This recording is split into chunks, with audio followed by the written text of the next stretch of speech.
ధనస్సు రాశికి ఈ సంవత్సరం మధ్యస్థ ఫలితాలు ఉన్నాయి. ధనస్సు రాశి వారికి అర్ధాష్టమ శని ప్రభావం చేత కుటుంబంలో గొడవలు అధికమయ్యేటువంటి పరిస్థితి ఉంది. ఫ్యామిలీ విషయాలు, కుటుంబ విషయాల్లో ఖచ్చితమైన జాగ్రత్తలు ధనస్సు రాశి వారు తీసుకోవాలి. కుటుంబంలో ఏదో ఒక సమస్య మిమ్మల్ని ఇబ్బంది పెడుతుంది. కుటుంబంలో మీ యొక్క సోదరులు లేదా సోదరులతో కావచ్చు, భార్యాభర్తల విషయంలో కావచ్చు, కుటుంబంలో ఏదో ఒక భేదాభిప్రాయాలు మాత్రం ధనుసు రాశి వారికి ఈ సంవత్సరం ఇబ్బంది పెట్టేటువంటి స్థితి కనబడుతోంది. ఏదో రకంగా ఉద్యోగంలో శుభ ఫలితాలని, సఫలంతో కూడుకున్నటువంటి ఫలితాలని పొందుతారు. వ్యాపారస్తులకి వ్యాపారం లాభదాయకంగా ఉంటుంది, అనుకూలిస్తుంది. అయితే ఉద్యోగస్తులకి వ్యాపారస్తులకి మాత్రం కుటుంబ సమస్యలు, కోర్టు వ్యవహారాలు, గొడవలు వంటి సమస్యలు మాత్రం కొంత ఇబ్బంది పెడతాయి.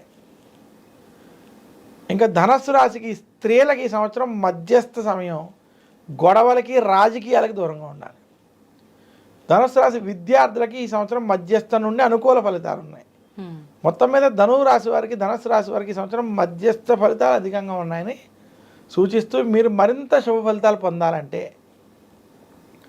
దశరథ ప్రోక్త శని స్తోత్రం, శనికి తైలాభిషేకం వంటివి చేసుకోండి.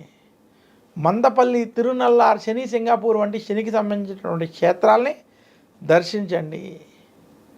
అలాగే నవగ్రహ పీడార స్తోత్రాన్ని పఠించుకోవడం వల్ల మరింత శుభ.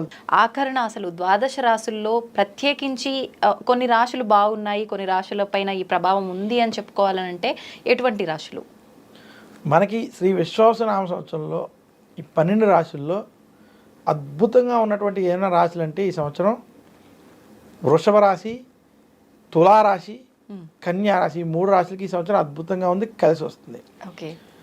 మధ్యస్థంగాను కొంచెం కలిసి వచ్చేటువంటి రాశుల్లో కూడా మనం చూసుకున్నట్లయితే ఈ సంవత్సరం మనకి మిథున రాశి, వృశ్చిక రాశి, ధను రాశి మరియు మీన రాశి, 4 రాశులు కూడా మధ్యస్థం నుండి అనుకూల ఫలితాలు ఉన్నాయి. ఓకే. మిగిలిన రాశులకి కొంచెం చెడు ఫలితాలు, జాగ్రత్తలు తీసుకోవాల్సినటువంటి ఫలితాలు ఉన్నాయి. ముఖ్యంగా మేషరాశి